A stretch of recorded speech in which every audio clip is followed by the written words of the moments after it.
Well, hello. Welcome to another Let's Talk About It at Willard Library. I am Miss Stephanie, the Social Services Librarian here at Willard Library. And today we are excited to have Sherman, who is here representing Miles for Memories. So thank you for being here. It is a delight and a pleasure, and I thank you for having us on. So tell us, what is Miles for Memories and why was it developed?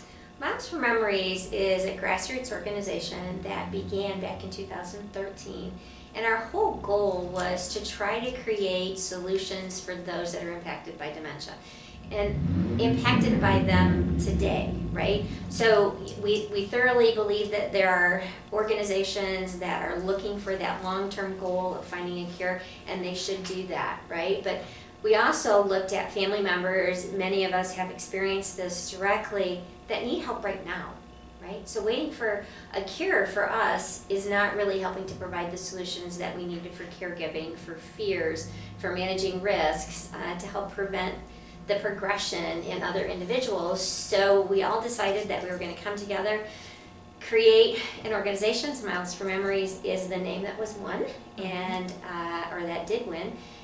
We are a community project fund at the Battle Creek Community Foundation, so our dollars go through them. Okay. And we all have an opportunity to sign off on the dollars that go out the door as well. So it helps to have an additional fiduciary in the process in terms of managing the funds for the organization. So we are open and are constantly seeking different individuals who have a need that hasn't been met, and then our group comes together to collaborate to try to find solutions for them. Okay. And how can people participate in Miles for Memories? Well, we do a variety of different things that help us to raise awareness, to raise dollars so that we can develop programming. Our primary program or activity is the community stroll. The community stroll happens in September of every year. The purpose there is to bring individuals together as a support, to try to release and reduce some of the stigma that's affiliated with my family member has dementia, or my family member has Alzheimer's disease, or whatever the case might be, and to help folks understand that they can still live well within the community until things progress to a point where they need regular assistance. So incorporating them. We have programs that are specific for children. We have a variety of different puppet shows that help to teach about what that might mean and how children can feel empowered to respond to somebody. We have programs all the way through doctoral programs at colleges, one of which is through Michigan State University. Mm-hmm. It is called Elder Educators, which is kind of fun. So we have programs from college students all the way down to elementary aged kids. There's a preschool program that we're in the process of developing right now that combines music with the program, as well as a variety of different respite programs that somebody might just need help with getting a break at home, right? If your loved one goes to an adult care facility, that's different, but when you're at home and you've chosen to care for your loved one at home, even then you need an opportunity for a break before it becomes an emergency situation. Right? So there's a lot of different levels of respite programs that we do help to coordinate and develop, and a lot of our work and dollars go into the process of creating a program, piloting the program, seeing how it works, making adjustments to the program, developing it in such a way that now it works really well and is working on its own. One of those such programs is really the bracelets, all of our safe return program, which I can go to in a minute. So if someone is, going through the journey of caregiving for someone with dementia or Alzheimer's, what are some places, other than Miles for Memory, where are some places they can connect with? Well, there are a couple of other organizations that we try to all draw together and build off each other's strengths, right? So Care World Services would be one of those. They have a variety of different specific programs to offer. When you look at a PACE program, there's also very specific programs within that PACE community that can be helpful. Senior Health Partners has been a strong partner in this whole process as we have gone forward. The emergency respite program that we have is a variety of different facilities that are in town for an emergency situation that have all come together to be a part of that. The library would be a great resource, as an example, coming to pick up a variety of different materials. Both of these books are two of my favorite books. and they're both from a completely different perspective. So if you're the person traveling through the journey of dementia directly, still Alice is one of those that is really important.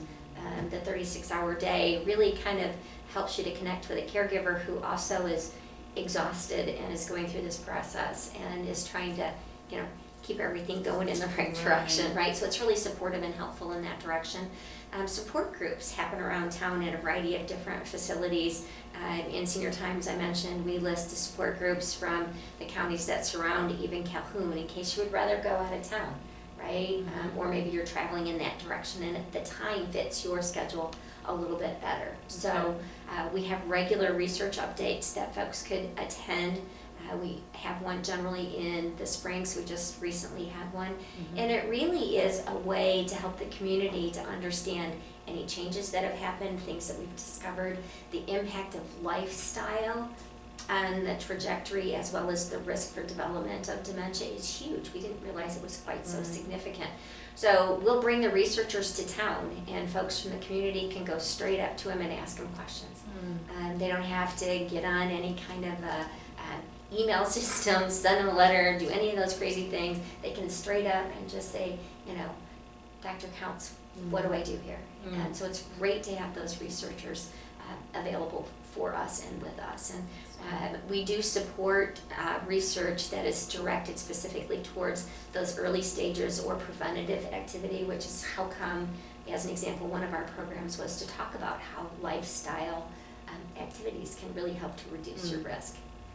And speaking of that, I'm very passionate about this topic because I recently lost my mom from dementia, and so I am grateful that the library does offer quite a few books as it relates to that topic. So like she said, the 36-hour day and the Still Alice, I didn't even know those books were available, and I worked here. So participating in some of these groups and learning about this information in different organizations probably would have been a lot more helpful for me. Also, the library just had 2 months of dementia training, if you will. We had Dementia Friends, and then we had Dementia Caregiver, and then look for a continued series in March. We're going to continue the dementia series, and it will be on our Facebook page. And then thinking of some of the activities that can help people become more engaged. If you check out our website, we are doing Painting with a Purpose, and there are some other things that we are offering right here at Willard Library. So make sure you come by and check out our brochure or go to our website or our Facebook page to find out what are some things that we offer that could keep you and your loved one more engaged or stimulated. And so speaking of stimulation and other products and things that are available, can you tell us about your things that you have with you all today? these fun little devices. Yeah. So when our group originally got together and we raised funds from our first activity, we all then sat down to figure out what would be the best first steps. And one of those was to deal with the situation as it related to wandering. If we had 6 and 10 individuals who were at risk for wandering, that was significant, right? And that number really hasn't changed all that much. How can we reduce the risk? How can we create a greater peace of mind? What steps can we take? So we brought in not only those that were family members, but we also brought in the areas of law enforcement. We brought in dispatch, we brought in fire response, we brought in the, anybody within that realm that we could think of to have a conversation with us to figure out what information do you need, how do you need to be able to access it, what's going to be helpful for you. And the very first thing that we began is this program called Help Home. So Help Home is a database that was created by the 911 Dispatch Authority.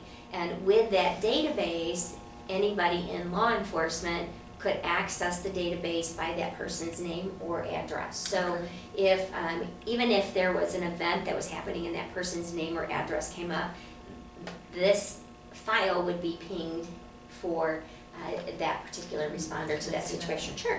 And as you can see on the backhand side, what it does do is list all the different areas of law enforcement that have intentionally been part of the process. And so, you know, someone responds to a situation, they get there, they go, okay, so Bob Jones is in the household, Bob's room is in the back, this is how we get to him, these are details about Bob, this is how he likes to be approached.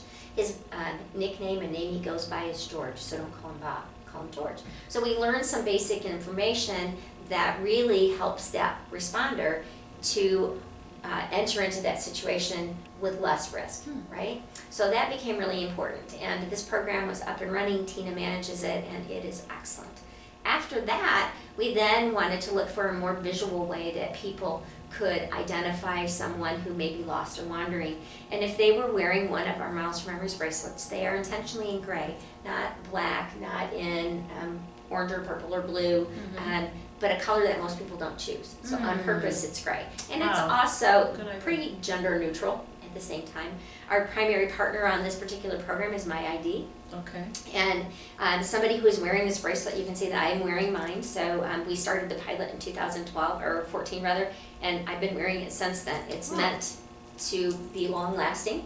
And what happens with this bracelet, once you fit it onto your person, if they're lost, and you see them with the bracelet, you ask them if you can just scan their bracelet. And on the back side, there's a QR code, not that you'll see it from there, but if they scan this QR code, all it takes is the new smartphone. So you just open up the photo, you take a picture, as if you're going to take a picture of it.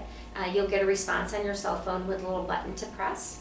You press that particular button, and their record comes up, and it says, Bob Jones is with me. Their emergency contact is Julie Jones. Do you want to contact them? And you just hit the little red button. Julie gets an email or a text message, if you've got their cell phone number in there, that says Bob is in an emergency. Wow. And if she then pushes the link right there, it gives them a map of where they're at. It gives them directions on how to get there. It also allows for them to take that data in an email that's been texted to her, to share it with friends and family, anybody in her phone that might be able to get there sooner than she can. So anybody can get to this response. So it is just amazing what this little device can do. Wow. And because of this device and others, we've had quite a success rate. Once this device came into being, then the next question became, can I have a GPS location on time, real time, and watch them walk around the house? Because this doesn't necessarily do that. This is snapshots. This device, which is a watch, does exactly that. Wow. It is an immediate GPS device, but it also does all those same things that I was telling you about by scanning the reverse side of the bracelet. Okay. So this device is a partnership with Verizon, as well as My ID, and we have developed this particular watch to be responsive. This one requires a charge. Okay. Right? This one allows you to get phone calls from 10 different people. It is a phone number. So anywhere you can get cell signal, it doesn't have to be in Calhoun County, it doesn't even have to be in the state of Michigan, it doesn't even have to be in the United States. Let's say you went up to Canada for a little trip.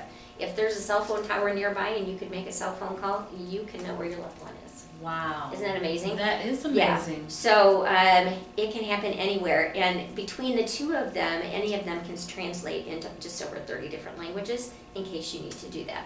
Oh. So this became the next device. One of the things that's really cool about this device is you can set a home base location, and if your loved one strays more than a certain distance from that point, you can get an alert on your cell phone that basically says pay attention. Right? Okay. And then you can watch your loved one walking all over the place and see where they're going. You can get notification if it's been submerged in water for more than 2 minutes. You can get notification or response if I call the bracelet or the watch rather and they don't answer. Whatever time period you set, let's say it's a minute, if they don't answer you after a minute, it will automatically answer and now I can start talking to them. Wow. Right? So I can say, hey Dad, how come you're not answering the phone? And usually I would get because I'm mad at you and I don't want to talk to you right now. But other times maybe he just didn't hear it, right? Maybe he was sleeping. So it allows me to know what's going on, right? The last thing that I was going to tell you is you can set it for certain locations too. So in your device, you can set a location at the library. You could set a location for home. You could set a location for the casino or the bank or whatever, those places that they may go comfortably on their own regularly. or those places you might need to be aware of, and go, okay, he's gone, he's out, he's on the way. So just, my dad and I would have a lot of fun with it when he wore his bracelet, or his watch rather. And then the last device that we have is what we call a nugget. The nugget slides onto an existing smartwatch band, because I can't make it go on right now. And so if somebody's already wearing a watch, or wears a regular bracelet, you can slide it onto that. You can slide it onto a bra strap, you can slide it onto tennis shoes, and it does all the same things. You still scan the QR code, it will tell you who you have in front of you, and you can share that with a loved one and have them know in terms of where their location is. So between all of these safe return devices, we've had about 135 individuals that have now come home safely without an unnecessary trip on an ambulance. And you would think that ambulances and or hospitals at first glance would go, hey, but we want them to come here, right? The reality is they don't, right? They want to respond to those things that are emergencies, and if it's not an emergency and they just need to make it back home around the corner, great. We think of the years that we've had dealing with COVID situations. The hospital didn't want somebody who was wandering at the hospital either. They wanted that person to go home so they could care for those that were sick, right? So this helped keep people unnecessarily out of the hospital during that time too. So it has been beneficial all the way around, from the family to the person who may wander to those that are in emergency response of any kind or nature. So it's kind of fun. So what are some contact information that you can give to the community for any of these things? Sure, thank you for asking that. So Miles for Memories, the main website is miles4memories.org, miles4memories.org. Or if you're interested in purchasing a watch or a bracelet, that's at M3-Tech. So it's our 3 different versions. Okay. Technology for tech, so M3-Tech.org, which is still a Miles for Memories. That's also part of that whole fun little naming process. But for the store, we needed to name it just a little bit differently for the credit cards and all that sort of thing. But the devices are all available. They range starting from $15, which for someone who's had a loved one return, this is the best $15 they've ever spent, right? This one ranges anywhere from $25 to $40. The reason for the increase in one of them is there's an opportunity for what they refer to as the Plus program, which is a year-long program. That Plus program is an additional $15 to $20 depending on which piece you get. That doesn't come to Miles for Memories, that goes straight to my ID. Okay. And but that added level allows you to do some things that we don't do for Miles for Memories, which is you can store any kind of PDFs of medical information. So you could have a DNR order in there, you could put your trust, you could put a will, you could put a health advocate form. Wow. Can all be accessed through the bracelet with an additional, obviously, password code. So those are all in there, and that's what that additional amount allows you to do to make that always available. Oh, okay. So, and then this little yummy, this is $200. It also requires a monthly cell phone line. For us, the highest level is $15 a month. If you already have a Verizon account, you might not have any additional charge. It just depends on where you're at and in the plan that you happen to be on. But at most, it's an additional $15 a month to make sure that this phone line that is affiliated with this device remains active. Wow. Well, thank you. If you're just tuning in, we have Sherman for Miles for Memories, and she's been talking about a lot of the resources and information that can be helpful if you are on the journey with a loved one or yourself for dementia and Alzheimer's. So what a wealth of information. Is there anything else that you would like to share with the community? One last thing that I will tell everybody is that we have 2 other devices that we're currently in the process of piloting now. And if somebody would like to be part of a pilot study, we would invite them to do that. Our first one is for a pet collar, or not collar, but a pet tag. It is well understood that as we age, well, even now my pet is very dear and near to me, right? Mm-hmm. And if that particular person's pet has now been found kind of wandering on their own, then we know something is amiss, right? Okay. So we're trying to find out if it's helpful or if it's not helpful. So we're in the process of doing that one. You need to have a pet for that one, right? The second one is kind of an on-time real device. let's say that you're walking in a grocery store and your loved one is with you and you turn around and they're gone. This real-time device allows you to go ahead and press a button, much like sometimes folks do with their car keys. You know, you press the button trying to figure out where your car's parked, or maybe that's just me, I don't know. But it is something that you can do with this particular device to find out where maybe they have strayed off to. Maybe they're just a row over, maybe they're down that way a little bit, but it's been 30 seconds, they can't get that far. So it's right in the moment kind of a situation to try to see if you can connect with them before you begin to really panic. Right? Now, are any of these, can any of these work if you have a loved one in a nursing home? Sure. Any of, okay. Sure. Nursing homes, we use this one a lot. Okay. These two are completely waterproof, so if you put this on a bra strap as an example and you take it off for laundering, it's okay for it to go through the washer and the dryer, and it's still in place when they go ahead and put that back on. It's also really helpful on a pair of shoelaces, right, because they want to put those on before they go anywhere, so this one works really well. This one also, I mean, if they're going to wear the bracelet, we have a lot of caregivers that wear this too, and sometimes we have caregivers who wear it because their mom won't wear it unless they do. But sometimes it's important because the caregiver gets into an emergency, and by scanning the bracelet, you'll know to go find the loved one. Gotcha. Right? So both of those do. This can also work. They have very specific devices at skilled nursing programs, though, that will help with tracking. So this may not be necessary, but there's nothing wrong with being able to identify your loved one, and for $25, and that's it. Yeah. Never having to pay another thing. It can be really, really helpful. Well, thank you. Again, I'm Miss Stephanie. I'm the social services librarian. Feel free to give me a call at 269-968-8166, extension 501. If you would just like more information, I'd be happy to connect you with Sherry. She left her information as well, but sometimes, you know, just one basic number, it feels a little bit more comforting. So thank you so much for your time, and I'm sure that this is going to be helpful for many people, and I know it was for me. Thank you. Thanks for being here. Appreciate it. Thank you. I appreciate it so very much.